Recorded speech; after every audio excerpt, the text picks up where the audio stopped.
Welcome to the Intellectual Army, where we believe it is better to implement solutions than to talk about problems.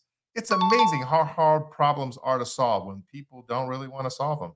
And that, my friends, describes the border crisis, our immigration issues in America today. People are so committed to not solving them, so many arguments. I want to give you 7 ways we can solve them. But before we do, I just want to paint the scope through 2 videos that'll help you get the weight of the subject. And then I'm going to give you 7 ways we can solve this. Here we go. First video should give you the scope. Crisis right now. That Lukeville port of entry is still closed this morning. It's been over 2.5 weeks now. So that is, though, not stopping hundreds of migrants from flowing across the border. We've seen them and shown you the video here for many days. But this right here that you're looking at, this was the scene yesterday in Lukeville. Look at all those people just walking across. It still blows my mind every time I see it. And the fact that they're not just from south of the border here in Arizona, they're from all over the world. Tens of thousands of migrants have entered through the crossing over the past several weeks. Border Patrol agents in the Tucson sector, they are simply overwhelmed. Fox is reporting that among yesterday's crowd in Lukeville were 2 men from Afghanistan. Both were considered special interest and will undergo more federal vetting. Border crossing numbers this month could reach 300,000, and that would be an all-time record. Wow. 300,000, an all-time record just for that period of time. Now, this has huge fiscal implications, as you know, and you may have heard about this. Now raising concerns. Their city and state budgets are being drained to help migrants from other countries. Questions about making ends meet looming large for big cities as well. Chicago already spending more than $150 million to pay for migrants.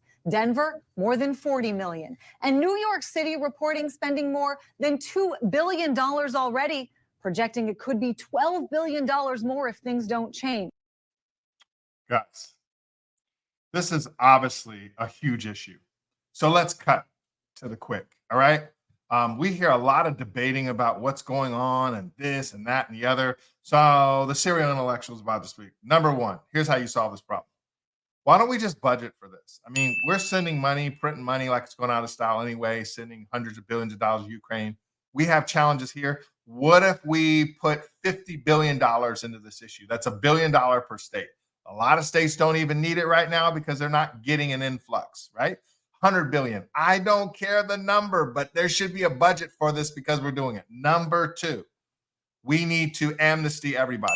Oh my gosh. No one's going to get kicked out. You're not kicking all these people out. No one's going to do it. There's not a president, a Congress, a Senate, anyone in leadership. No one's kicking them out. Listen, we can't even fix potholes in our street. And you actually think they're going to round up hundreds of thousands and millions of people and deport them? Like, people, stop letting people scare you. Ain't nobody going nowhere. Not going anywhere. She might as well just amnesty them. Number three, deport anyone that's given amnesty if in the first 3 years after getting amnesty, they commit a crime. Number four, increase legal immigration from its current max capacity of visas we're handing out, which my research says 675,000.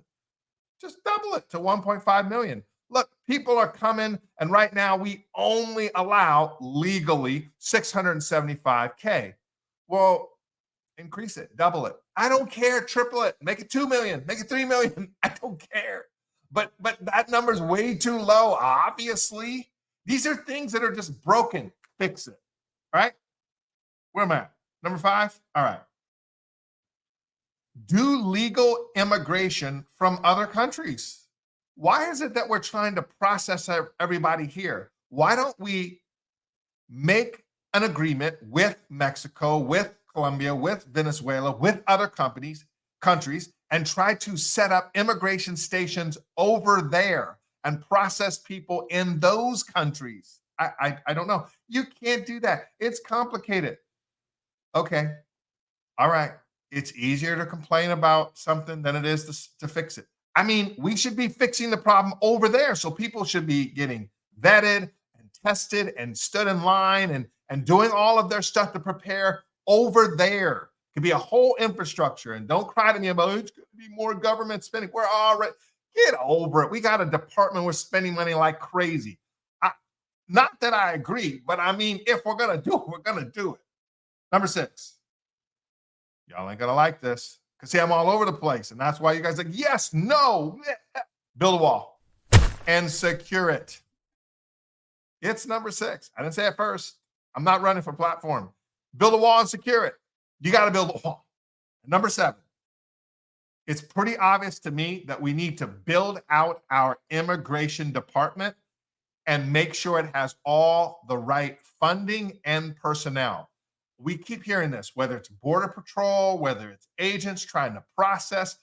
We don't even have the infrastructure to receive this many people, which then turns it into a humanitarian crisis. So I don't care what side of the aisle you're on, they are human beings.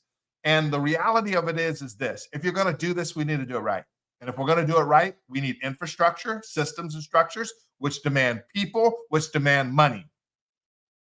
Listen, you do those 7 things, and immigration is not going to look like it does now. It'll be fixed over the long haul. What do you think? Grace and peace.